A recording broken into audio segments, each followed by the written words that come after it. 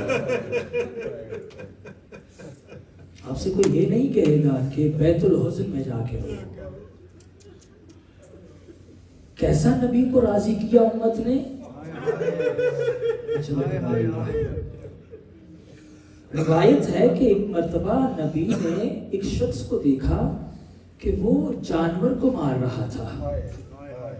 نبی آگے بڑھے اور آ کر کہا کہ دیکھو جب تک ضرورت نہ ہو جانور کو بھی نہ مارا کرو، اور اگر ہاں جانور کو بھی مارنا پڑے تو خبردار جانور کے بھی منہ پہ نہ مارنا.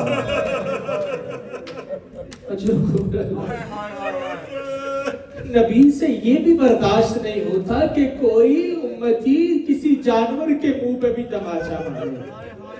میں کہوں گا یا رسول اللہ آپ سے تو یہ تک برداشت نہ ہوا کہ کوئی جانور کے منہ پہ تماچا مارے. یا رسول اللہ آپ کا جانا تھا وہی دروازہ جہاں آ کے آپ رک جاتے تھے. اجرکم اللہ زادارو. ایسا اجر رسالت دیا. کبھی اسی نبی نے جن نواسوں کو کندھوں پہ بٹھایا کبھی ان کو مارا گیا، کبھی اس فاطمہ کو مارا جس کے احترام میں نبی کھڑے ہو جاتے تھے. اجرکم اللہ زاداران محترم. بس ایک روایت سنیے آپ کی زحمت تمام. تاریخ کہتی ہے کہ کربلا میں ایسے ایسے ظلم ہوئے کہ جو ظلم پہلے مدینہ میں ہو چکے تھے. مگر فرق ہے، کربلا اور مدینہ میں فرق ہے. کربلا میں بچوں کو ماں کے سامنے مارا گیا اور مدینہ میں بچوں کے سامنے ماں کو مارا. اجرکم الزہرا زہرا محترم. روایتیں کہتی ہیں کربلا میں چھوٹے چھوٹے بچے ہیں. ارے شام غریبہ کوئی بھی ان کو تسلیاں دینے والا نہیں ہے. ارے ایک حسین کی 4 سالہ یتیمہ ہے. ارے جو بابا کو دیکھتی تھی اور جو بھی شہید ہوتا تھا میرے مولا اس کے بچوں پہ ارے سر پہ دست شفقت رکھتے تھے. ارے سکینہ یہ سوچ رہی ہوگی اور کوئی تو آ کے میرے سر پہ بھی دست شفقت رکھے گا. مگر عزیزان محترم ایک مرتبہ ایسا وقت آیا شام غریبہ بچی کا کرتا آگ سے جل رہا ہے. ارے ایک ظالم قریب آتا جا رہا ہے. ایک مرتبہ بی بی نے کہا خبردار میرے قریب نہ آنا. ارے ظالم آگے بڑھتا ہے. ایک مرتبہ ایسے دونوں کو چھینا اور صرف بالیاں نہیں اترے اور سکینہ کے کانوں سے خون جاری ہوا. ارے ایسے عالم میں اس دنیا سے گئی اور ایک مرتبہ چہرے کا رنگ تبدیل ہے. ہاتھوں میں رسیوں کے نشان اور یہ بی بی اسی جلے کرتے میں دفن. اجرکم الزہرا آزاداران محترم. روایتیں کہتی ہیں کہ ایک شام کی سید زادی ہے جس کے خواب میں ایک بچی آتی ہے. وہ بچی آ کر کہتی ہے کہ میں سید زادی ہوں، میری قبر میں پانی آ چکا ہے، اگر ہو سکے تو اپنے بابا سے کہنا میری قبر کو تبدیل کروا دے. اس بچی نے اپنے باپ کو بتایا، کہا بابا میرے خواب میں یہ بچی آئی ہے، اس نے کہا میں سید زادی ہوں، اگر ہو سکے میری قبر کو تبدیل کروا دیا جائے. وہ سید کچھ مزدوروں کو لے کے وہاں آیا. ایک مرتبہ قبر کو کھودنا شروع کیا. چوہی لحد کے قریب پہنچے تو اس بچی نے کہا بابا پیچھے ہٹ جاؤ. اس نے کہا تھا میں سید زادی ہوں، بابا اس کی قبر میں خود کھولوں گی، بابا میت کو میں خود نکالوں گی. اب چوہی ایک مرتبہ قبر کے کھلنا تھا. ارے سید زادی منہ پہ ماتم کرنے لگی. باپ نے پوچھا کیا ہوا؟ کہا بابا اس نے بتایا تھا یہ سید زادی ہے، اس نے یہ نہیں بتایا. ارے اسے تو کفن بھی نہیں ملا، ہاتھوں میں رسیوں کے نشان اور چہرے پہ نیل تماچا. الا لعنت اللہ على القوم الظالمين وسيعلم الذين ظلموا أي منقلب مات میں حسین یا حسین یا حسین یا حسین یا حسین یا حسین یا حسین یا حسین یا حسین یا حسین